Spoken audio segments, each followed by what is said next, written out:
नमस्कार दोस्तों, मैं संजीव।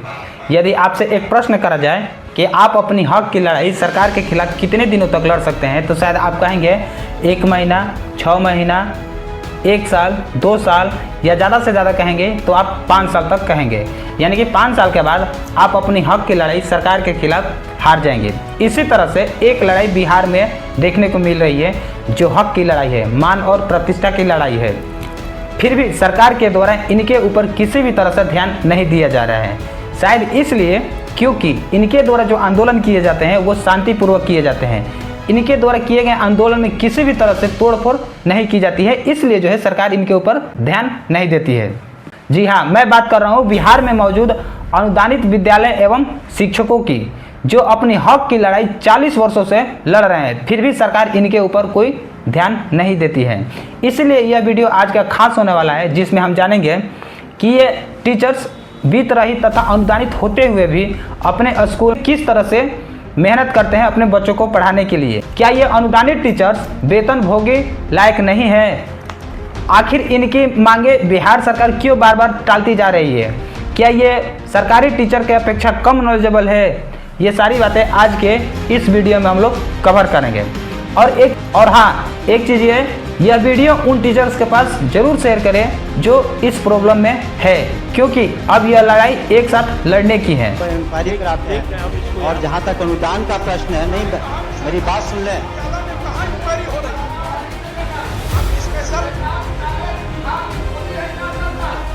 जो जितने डिग्री कॉलेज चल रहे हैं सरकार ने खोला है क्या? इसी तरह के कॉलेज, अनुदानित कॉलेज, आज कंसेंट कॉलेज है, जिसको सीना ठोक के कहते हैं कि हमारा कॉलेज है। आप उसी तरह के आप यह कह रहे हैं कि मर्जर कर देंगे तो सरकार की जिम्मेवारी हो जाएगी।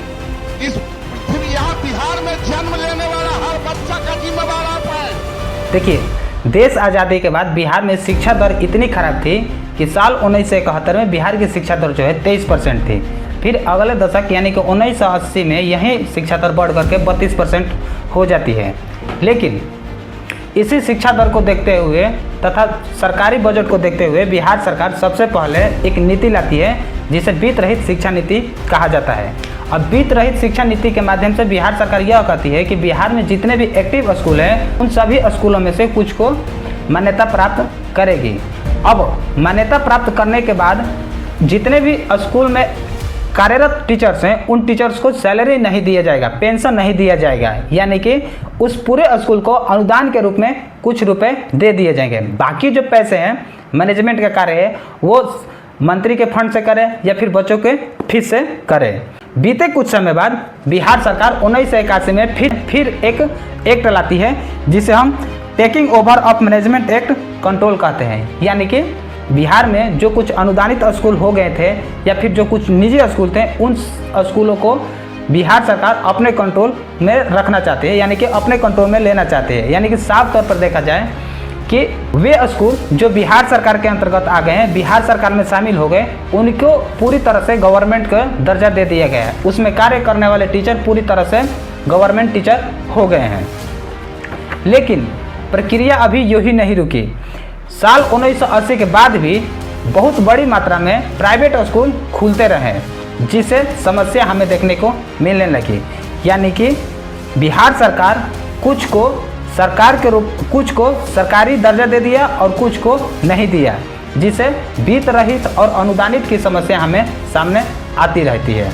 जब बिहार सरकार कुछ स्कूलों को सरकारी मान्यता प्राप्त कर देती है, तो उस सरकारी स्कूल में टीचर्स की जो वैकेंसी है बीपीएससी विभाग को दे देती है। लेकिन जब यह वैकेंसी स्थानीय स्तर पर समस्या उत्पन्न करती है, तो यही प्रक्रिया साल 2003 में बीपीएससी विभाग से निकाल करके स्थानीय स्तर पर कर देते हैं। यानी कि अब टीचर्स की जो वैकेंसी है स्थानीय स्तर पर की जाएगी, जैसे कि पंचायत, ब्लॉक, नगर निगम के जो अधिकारी होते हैं, जो मंत्री होते हैं, वो अब टीचर्स की वैकेंसी करेंगे।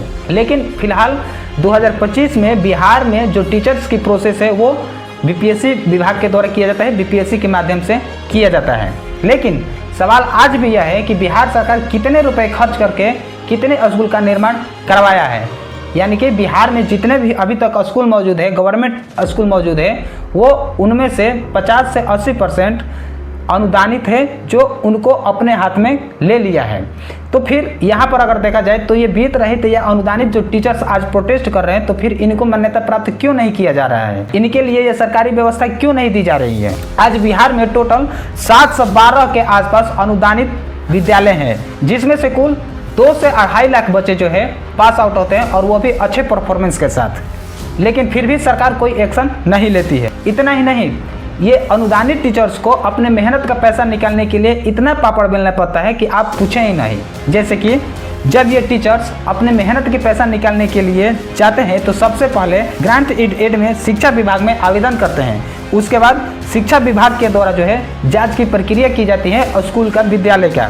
अगर स्कूल नज़र में आया यानी कि ठीक ठाक आया तो पैसा जो है जिला पदाधिकारी यानी कि डीओ के पास आता है, और डीओ के माध्यम से जो है वह पूरा पैसा स्कूल में आता है। उसके बाद जब यह पैसा पूरी तरह से स्कूल में आता है तो उसका हिसाब किताब इन टीचर्स को सरकार को देनी पड़ती है। आप सोचिए कि इतना लंबा चौड़ा प्रोसेस होने के बाद ये अनुदानित पैसे स्कूल में आते हैं। इतना ही नहीं, और यहाँ तक कि यह प्रक्रिया पिछले 7-8 सालों से जो है बंद पड़ी है। मतलब ये कि कुछ ऐसे स्कूल हैं जहाँ पर 7-8 साल से सरकारी रुपए, सरकारी अनुदान के पैसे जो है आ ही नहीं रहे हैं। फिर भी ये स्कूल आज के डेट में मौजूद है, आज के डेट में चल रहे हैं। आज के डेट में इस स्कूल में बच्चों का एडमिशन हो रहा है। टीचर्स पढ़ाने जाते हैं, बच्चे पढ़ने आते हैं। तो क्या टीचर्स को वेतनभोगी नहीं होना चाहिए, इनको सैलरी नहीं मिलना चाहिए? ये मैं नहीं, आज बिहार के जितने भी प्रोटेस्टर हैं उनके साथ जितने भी बिहार में एमएलसी है, वो विधायक है, वो आज इनके साथ मौजूद है, इनके पक्ष में खड़े हुए हैं। इनकी बातें जो है विधानसभा में उठाई जा रही है, इनकी बातें जो है मीडिया प्रचार में दिखाया जा रहा है।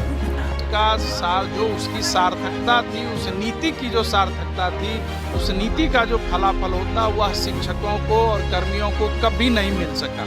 हालात ये हैं कि अभी भी 7 सालों का, 6 साल, 7 साल, 5 सालों का अनुदान बकाया है, और उस बकाये का जो विस्तार होता जा रहा है, जो व्ययगत सत्र हैं वो बढ़ता जा रहा है। स्थिति को देखा है, मैं भी लोहिया चरण सिंह कॉलेज के सचिव बनाए गए थे, और वहां जो मैंने टीचरों की हालत देखी है उससे पूरे बिहार के वित्त रहित कॉलेजों का और उनके टीचरों का, उनके कर्मचारियों का जो स्थिति जीने का, जिंदगी जीने का है, वो हमें लगता है जो किसी से बदतर है। इसीलिए सरकार को सबसे पहले इस पर विचार करना चाहिए। अब यह आंदोलन पूरी तरह से बिहार सरकार के निर्णय के ऊपर है, क्योंकि पटना हाई कोर्ट ने भी 2023 में कहा कि यह प्रक्रिया पूरी तरह से राज्य के अधिकार में आता है, कोर्ट इसमें कुछ नहीं कर सकता है। देखिए, जब 3 महीना में बिहार में 2.5 से 3 लाख टीचर्स को नियुक्ति पत्र मिल सकता है, और वो भी सरकारी सुविधा के साथ, तो फिर ये अनुदानित 7 से 8 हज़ार टीचर्स को क्यों नहीं मिल सकता है? इनकी मांगे भी साधारण है। ये केवल अनुदानित के जगह पर वेतन भोगी होना चाहते हैं। सरकार चाहे कोई रकम फिक्स कर दे, इनका ये भी नहीं डिमांड है कि मुझे 30,000 40,000 जो है सैलरी पेंशन बांध दे। केवल इनको वेतन भोगी बना दिया जाए, एक सरकार फिक्स रकम कर दे कि इतनी पैसा महीने में जाएंगे। जो अनुदानित पैसा अटका हुआ है, जो आज 7-8 साल रुका हुआ है, उसको जो है पूरी तरह से क्लियर कर दे। हम लोग की बस मांग यही है कि हम लोग का वेतन निश्चित किया जाए, जो दिया जाए, 10,000 दिया जाए, 5,000 दिया जाए। मैं राशि नहीं बोलूँगी, लेकिन प्लीज़ सर, नीतीश जी से विनती है, शिक्षा मंत्री जी से यही विनती है कि हम लोग का वेतन एक निश्चित कर दिया जाए। अनुदान नहीं, अनुदान को ये किया जाए, हटाया जाए, और वेतन एक फिक्स किया जाए, और जो कि हम लोग के खाते में आए। बस इसी मांग के साथ ये अनुदानित और वेतन रहित टीचर्स आंदोलन कर रहे हैं, और इनकी संख्या आज के डेट में बढ़ती जा रही है। कभी भूख हड़ताल कर रहे हैं, कभी अनशन पर बैठ रहे हैं, तो कभी सीएम आवास का घेराव कर रहे हैं, क्योंकि अब ये आचार संहिता से पहले सरकार से जवाब मांग रहे हैं। विधानसभा में 40 वर्षों से उठ रहा यह मुद्दा का समाधान करने का वक्त आ गया। अब टीचर्स को न्याय चाहिए, न कि सरकार की तरफ से अनुदान या झूठा वादा। क्यों आज इन्हें सरकार के खिलाफ धरना पर बैठना पड़ा? आखिर क्या वजह है कि अनुदान हो सकेगा? तो आप क्या सोच रहे हैं इस आंदोलन के बारे में? आप अपना विचार राय कमेंट बॉक्स में डाल सकते हैं, और यह वीडियो उन टीचर्स के पास जरूर शेयर करिए जो अनुदानित है, वित्त रहित है, अपनी मांग को पूरी तरह से उठा रहे हैं। Thank you.